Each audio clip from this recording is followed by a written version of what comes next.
take the job at UA Little Rock, and it's got good home style Southern cooking. It's not a chain. It's a nice part of town. It's a pleasure to visit. That's where I like to go for dinner. You said Loca Luna? Loca Luna. There's Little Rock, yes. Just about to reopen, by the way. Yeah. I'm excited. Kelly Grapp.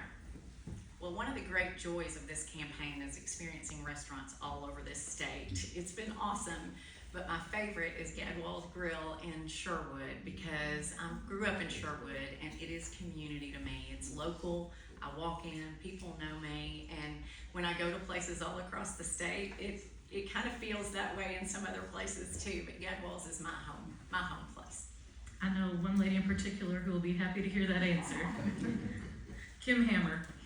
Thank you.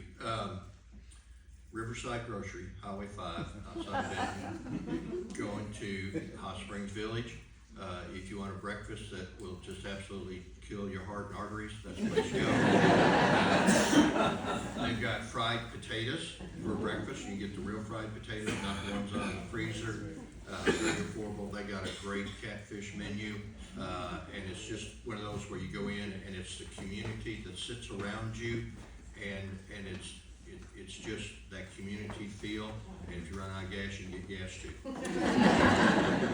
I hear they've got some decent cuts of steak there as well. They've got, hadn't had anything bad yet.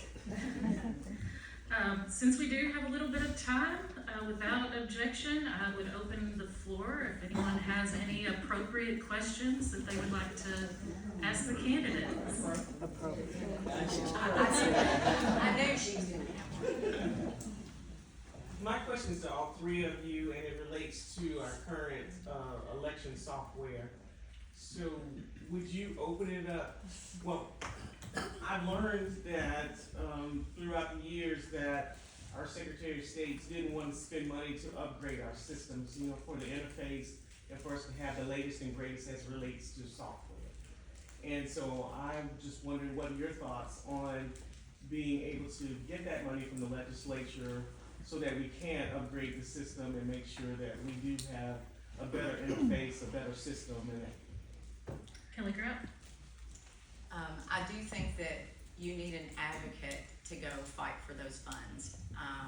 And we've got to make sure that our systems are upgraded and that you have the tools that you need. I've heard feedback in a couple of places that there's some opportunity there from a tech support perspective. And just full transparency, I don't know what all the contracts are, but I do think that we need to talk about it, and I think we need to have some roundtables to really understand the feedback so that we can put together plans around that in order to support you. I don't know what it looks like, but I know that we're gonna need to advocate for some dollars, and I know that we're gonna need to make sure that whatever we go try to fix are the right things, so. Kim Hammer. It's my understanding federal money's already coming down. We need to capitalize on that, take a look at the balance that would need to be necessary. We need to utilize our leverage to go work. I kind of feel like I'm talking against my own now, but we've got to go to the legislature and impress upon the legislature that what we don't want to have is we don't want to have elections where there's a screw up because we don't have the adequate software, we don't have the updated software, we don't have the greatest and latest technology. And we need to make sure that we can build voter confidence to drive people out to vote by making sure that everything you need as a clerk and the way software is there. And I think that means that all bets are on the table as far as the providers, as far as the contracts that are out there. We need to leverage our power to be able to make sure that we get the best company that's going to service us the best. But with the federal money already coming down, we need to make sure that we get that done sooner than later. Cole's going to get some things started that he's not going to be able to finish, that we're going to inherit the responsibility of seeing it through to completion. And so with that being said, my commitment would be to get that current modernized cap in on the federal money has come down and get to work putting it in place. I think Cole's already going to start that. We'll finish it. Dr. Michael Packo.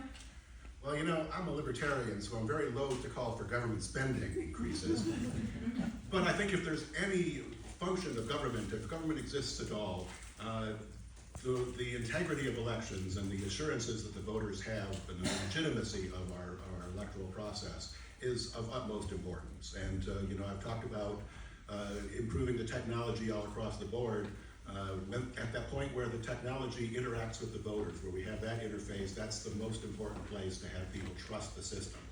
And as far as specific details or approaches that we might take, I would turn to you all, the experts, the ones with boots on the ground when it comes to administration of elections, and see what it is we need to do to improve the system and to upgrade the system to make it as top tier as our reputation is for having clean and valid elections in Arkansas.